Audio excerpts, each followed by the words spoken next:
from the University of Florida College of Journalism and Communications. You're watching WUFT News at 6. I think the biggest thing for me is that, I don't think people realize how important of a person died in that house today, or yesterday. And what he's done for so many people that, like I said, that don't even know, like kids that have been helped by him, that don't even know that he was the one behind their success. Thomas Oakland will be remembered as a legend in the field of school psychology and remembered locally as a retired UF professor, the friendly neighbor who somehow became a target of murder. That's our top story this Thursday, March 5th. I'm James Torres. And I'm Taylor Nunez. Thanks for joining us. Marie Ettinger now joins us here in the studio. So Marie, you were at that scene earlier today. What can you tell us? Well, James Taylor, authorities were originally calling Thomas Oakland's death a cause of a house fire, but now they're calling it a homicide. Thomas Oakland was a 75-year-old retired UF professor with an international stature. He spent time in dozens of countries and worked with the International Foundation for Children's Education. His friends and neighbors describe him as an affable, gentle man and say they're shocked by what happened. The body of retired UF professor Thomas Oakland was found after a fire at his Gainesville home yesterday afternoon, but authorities believe it wasn't the fire that killed him. They found signs of blunt force trauma to his head and torso. The autopsy has revealed that he was most likely dead before the fire, and so the fire was likely to try to cover up whatever homicide. The fire in his office or den area spread upward, but not out. Gainesville Fire Rescue isn't sure yet how the fire began, or more precisely, how it was started. The fire was contained to the right side of the home, burning the kitchen and living area and going up through the roof, but leaving the left side of the home completely intact. The Kirkwood subdivision looked peaceful today, except for the details at the scene. The visible fire damage, Oakland's car in the garage, a line of crime scene tape. After talking to neighbors and witnesses, GPD has developed a pair of suspects, Stephen Underwood Jr. and Sherry Chris Seidel Underwood. Neighbors told police the two were close with the professor, but there's no word of a motive. Oakland met with his neighbors every month for dinner and was close with many of them. He would put on parties and get all the neighbors together, so we all appreciated that, getting together and being able to see each other. Judith and Norman Davis walk by his house every day and just saw him a couple days ago. When they came home yesterday, they had to use the back route because fire trucks, police, and investigators blocked the area. Beyond anything, they say they're shocked. Excellent neighbor. We really loved him as a neighbor. Other neighbors say Oakland traveled very frequently and just happened to be home yesterday. An expert on school psychology, he authored dozens of reports and books, many copies of which burned away in his office. One of his close friends came out this afternoon to check on the house and to mourn. It's amazing. He's probably helped a lot of people, and the big thing to me is, when he needed help yesterday, there was nobody that could help him. Tom Oakland is considered one of the giants in the field of school psychology. A dozen books, national awards for distinguished service and contributions to the field, plus Lifetime Achievement Awards. Then there's the countless future teachers he instructed and inspired before retiring from UF's College of Education. An associate dean says Oakland left an indelible impression on generations of students and scholars, and the college community is deeply saddened by his tragic passing. Thank you, Marie. The FDLE report on the Bell tragedy suggests Don Spirit may have been abusing spice around the time of the killings. The report details FDLE's investigation into the September 18th shootings when Don Spirit killed his daughter and her 6 children before later killing himself. The report says Don Spirit was worried his daughter might be turning to prostitution and drug abuse. Investigators were also told Spirit was smoking spice and had been off his bipolar meds for a month or two. The report indicates Don Spirit was angry at how Sarah Spirit was acting and raising her kids at the time they were all staying with him. A visitor to the home reported that Don Spirit told his daughter, quote, "Tell someone to come get them because I don't love them. I hate them." He later apologized, but the visiting relative says it was just one day before the massacre when she overheard that comment. Well, we've had beautiful Florida weather these last few days. I know a lot of Floridians have been pretty happy about it. Yeah, and they may or may not like the changes that are to come. UF forecaster Brittany Van Voorhees is in the weather studio right now, tracking some changes that could start tonight. Brittany, what should we expect? You should expect to be cooler tonight, as well as seeing some temperatures here in north central Florida.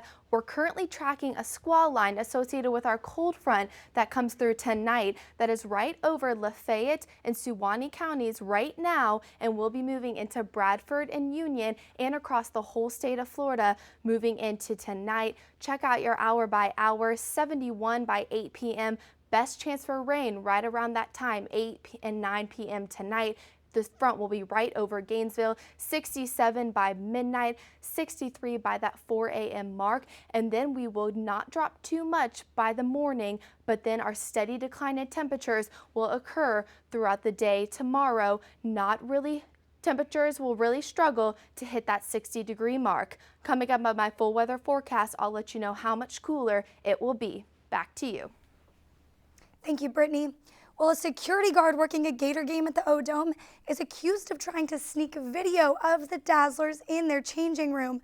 The booking report says 25-year-old Sakin Mokashi confessed after university police confronted him. UPD say his phone was found under a chair in the dressing room and had to be set to record video. One of the girls discovered the phone, which had been recording for about 20 minutes. A Senate committee takes another step toward eliminating at least 1 or 2 state testing requirements. Members of the Pre-K through 12th grade education committee passed a measure that would eliminate an 11th grade language arts test. Critics of the state's testing say that one is obviously redundant, covering material tested just the previous year. The committee also voted to cap the amount of time students spend on testing. This comes just as schools across the state are having problems taking the new computerized replacement for the FCAT, the FSA. There are concerns students may be penalized by scores that will not be representative due to the glitches and the new content. It's been almost a month since Gainesville woman Kayanta Williams was reported missing. And volunteers are joining the Alachua County Sheriff's Office in the search. WUFT's Peter Gay Sherwood joins us now in the newsroom. Peter Gay, is there any recent evidence that is fueling the search today? Well, officials say they discovered evidence from the woman's car, like blood, fibers, and her cell phone. But there's no word yet about whose blood it is or how it got there. They're still searching for those answers. Volunteers, snake boots, and cadaver dogs like Hoover are all playing an important role in the search to find the missing Gainesville mother of 4, Kiana Williams. It's a widespread search with volunteers joining sheriff's deputies today on a mission along portions of 441, 241, and 235, even as far as Melrose. Hopefully to find any clues or indication of where the missing person might be. Hopefully maybe bring some closure to the family. Williams was last seen on February 9th by her children when she told them she was going to get gas and never came back. A cell phone tower picked up signal from Williams' cell phone, and that's what led officials to this area west of the Dollar General warehouse on Peggy Road. Officials are now tracing the steps of Williams' living boyfriend, Kelvin Bryant, who was also home the day she went missing. We believe his route of travel that morning led him here to Alachua, and then he fled towards Putnam County. So, we know that she was in the vehicle at one point. When we have evidence of him in the vehicle at later points, she was not there. Bryant was arrested for grand theft after being found driving Williams' car in Putnam County 2 days after she was reported missing. Mr. Bryant obviously is the missing link here, and he is not cooperating and invoked his rights, and he's the one with all the answers. Police say Bryant is not cooperating. He's being held in jail without bond. Officers ask if you have any information about the missing woman to call the Alachua Sheriff's Office or Crime Stoppers. Reporting from the newsroom, Peter Gay Sherwood, WUFT News. Thank you, Peter Gay. Well, WUFT News at 6 is just getting started. Coming up, a plane in New York had a close call to landing in the East River, giving people on board a scare. More on the passengers and crew up next. Plus, an American ambassador was attacked in Asia. Those stories and more coming up after the break. We'll be right back. You're watching WUFT TV News. Welcome back. Taking a look around the nation today, passengers on a flight from Atlanta to New York City had a bit of a bumpy trip. A Delta flight skid off the icy tarmac LaGuardia Airport, shutting it down today. The plane was landing during a blinding wintry mix around 11 a.m. when it skidded and crashed into a fence. There were about 130 people on board with no major injuries reported. Investigators from the National Transportation Safety Board will review what went wrong, and those on board the flight are thankful for what went right. And the Ringling Bros and Barnum and Bailey Circus announced it will be phasing out their iconic elephants out of their shows. The move, which will take about 3 years, is being applauded by animal rights groups who'd like performances to be totally animal-free. Sarah Dolliff has the story. To the greatest show! They've been heavyweight performers with the Ringling Brothers and Barnum and Bailey Circus for years. Performing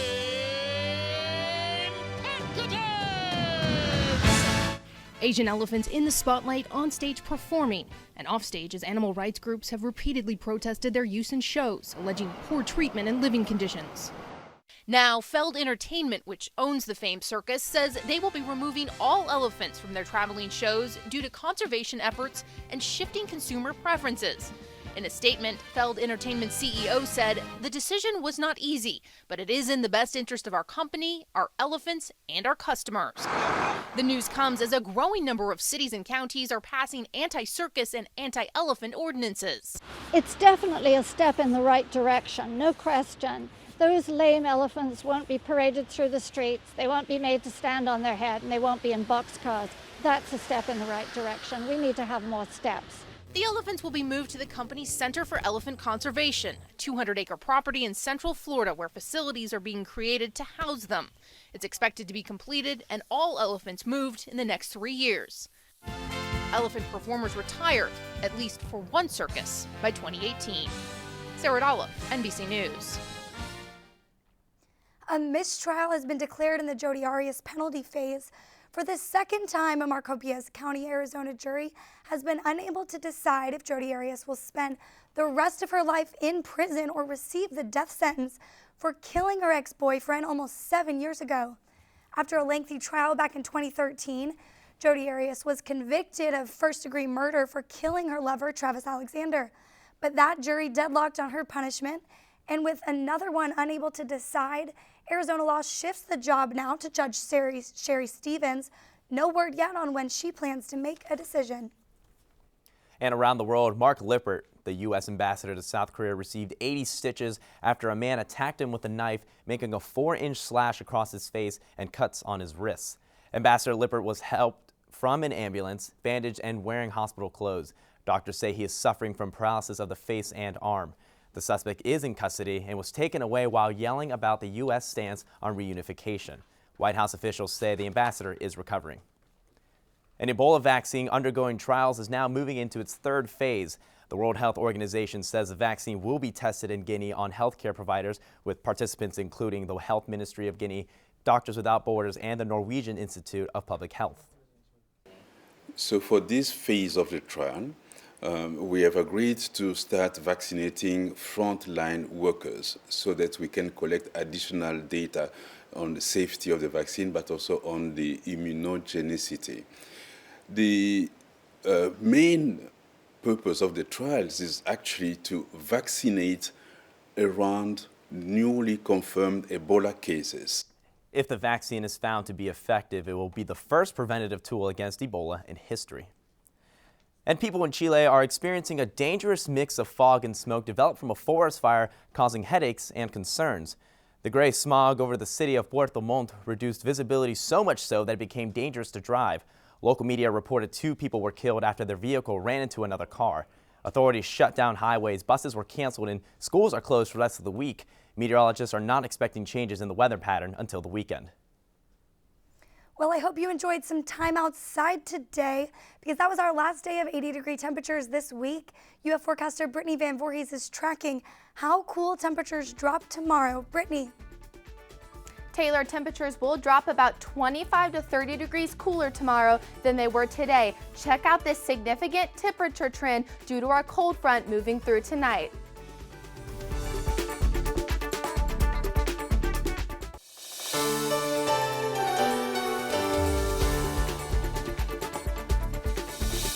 High temperatures hit and surpassed the 80-degree mark today for our 4th day in a row of temperatures in the 80s. Welcome back. I'm UF forecaster Brittany Van Voorhees, tracking a change on the way that arrives tonight.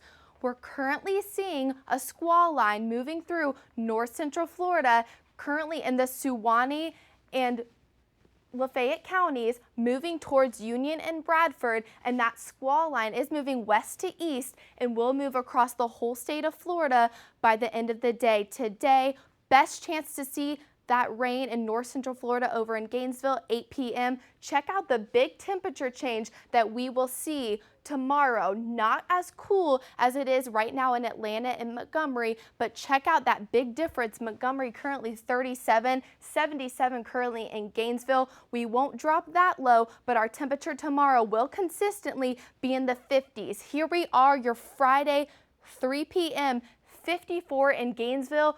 Wow, what a significant change from today when just around the same time, 3 p.m., it was 82 here in the state of Florida in Gainesville, 58 in Jacksonville at this time, 55 in Albany. And look how warm it is in South Florida as well. So we're really seeing that big change Friday with the front stalled out. Temperatures as well getting cooler due to these north winds shifting out of the north that will become stronger throughout the rest of the day on Friday. Hour by hour for tonight, 71 by 8 p.m. That will be our best chance to see some rain. 67 by 10 p.m., 66 by 2 a.m., then only dropping to 63 by that 4 a.m. mark. But check it out, your hour by hour for tomorrow morning, 60 by 6 a.m. And then instead of rising throughout the day, our temperatures drop due to that cold front and that cold air really shifting in from the north, 53 by 10 a.m., 54 by 2 a.m., getting cooler instead of warmer throughout the day. Future track for today, here we are at 6 p.m. Those are those squall lines we're seeing right now. By 9 p.m., it will be right over the city of Gainesville, 69 at that time. Starts to filter out by that midnight hour, only seeing a couple pop-up showers at that time. Then filtering out more throughout the day on Friday, but then it brings it back a little bit right around noontime. Best chance for rain in north central Florida between 10 a.m. and 3 p.m. tomorrow. Now the weekend will be beautiful. Overnight low on Saturday, still cold, 42 in Gainesville, 38 in Lake City. Could see some frost in that area as well. No advisories issued yet. Saturday and Sunday, high pressure returns and is back in charge, keeping us nice and clear. Winds start to shift out of the east, but then we see this Gulf storm starting to develop that could bring some afternoon showers into our area on your Monday. Slight chance as well on your Tuesday, your full 6 day for tomorrow. Chilly start, then we cool down a little bit and then temperatures continue to fall, 52 by that 4 p.m. mark. Here's your full 6 day outlook. Friday, that 30% chance of rain, 10 a.m. to 3 p.m. Warming up and clearing out a little on your weekend, then showers return on your Monday. Wednesday, sea breeze storms possible as well. Thanks, Brittany. Well, warm weather is coming to an end for now, and so too is the Florida women's basketball team. And with more on that, we bring in Joel Sebastianelli. So, Joel, it wasn't a happy ending either. No, it wasn't. The Gators opened and closed SEC tournament action with a first-round loss yesterday. We'll take a look at highlights from the game against Auburn and more. Stick around. Sports is on deck.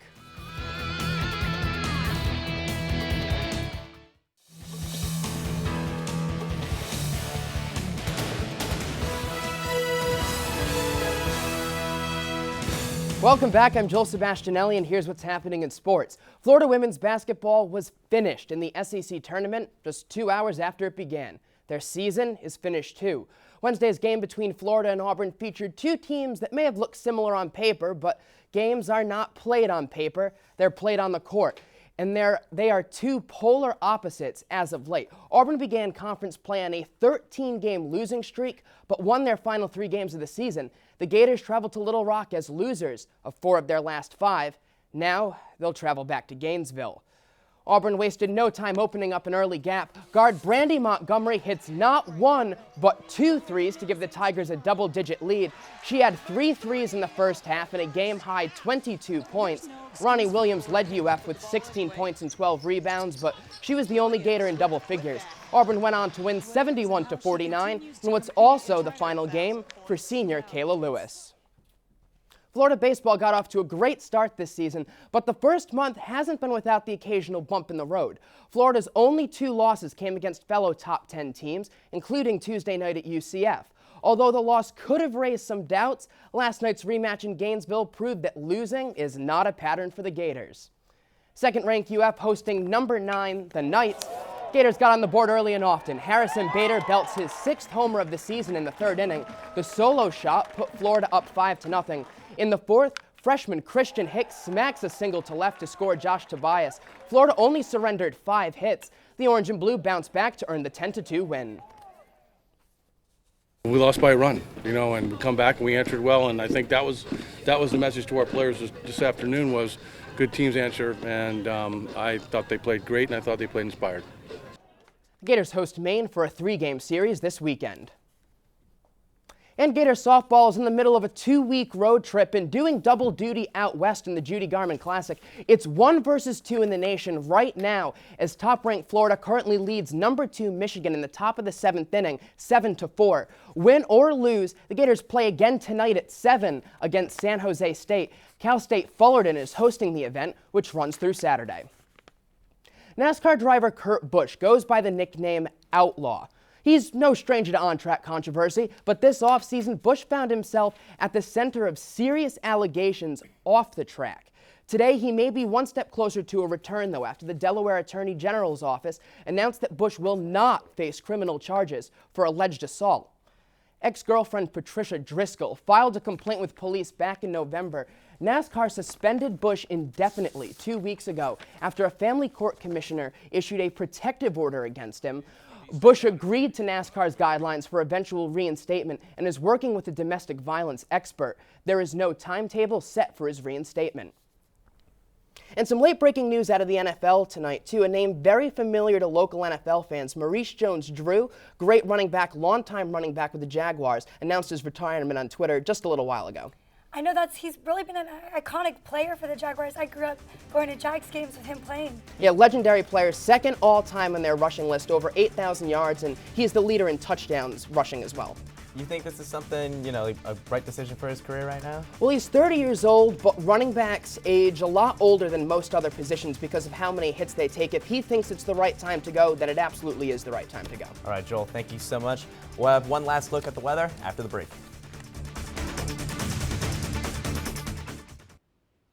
Welcome back. I'm UF forecaster Brittany Van Voorhees. Here's your last check on the weather. Your 6th day for tomorrow. A chilly start, only going to be about 56 degrees by that morning drive. We'll continue to cool off throughout the day, around 54 by your lunch break. By your drive home, 52 degrees here in north central Florida. Our different weather trend of us becoming cooler throughout the day instead of warmer. Chances for showers as well tomorrow. Best chance right around 10 a.m. lasting till 3 p.m. 30% chance there. Our high for tomorrow, 54 here in Gainesville. We'll warm up a little bit on Saturday and Sunday to 68 and 73 respectively. It'll be a nice and clear weekend, so a beautiful day to get out there for you friends in north central Florida. Monday, few showers in the afternoon possible, getting up to 76. And then our next chance for thunderstorms due to a sea breeze on your Wednesday. Back to you. Thanks, Brittany, and thank you at home for watching WUFT News at 6, a production from U.S. Innovation News Center. We'll see you again tomorrow, and don't forget WUFT News is always on at WUFT.org. The Nightly Business Report is coming up next. Good night.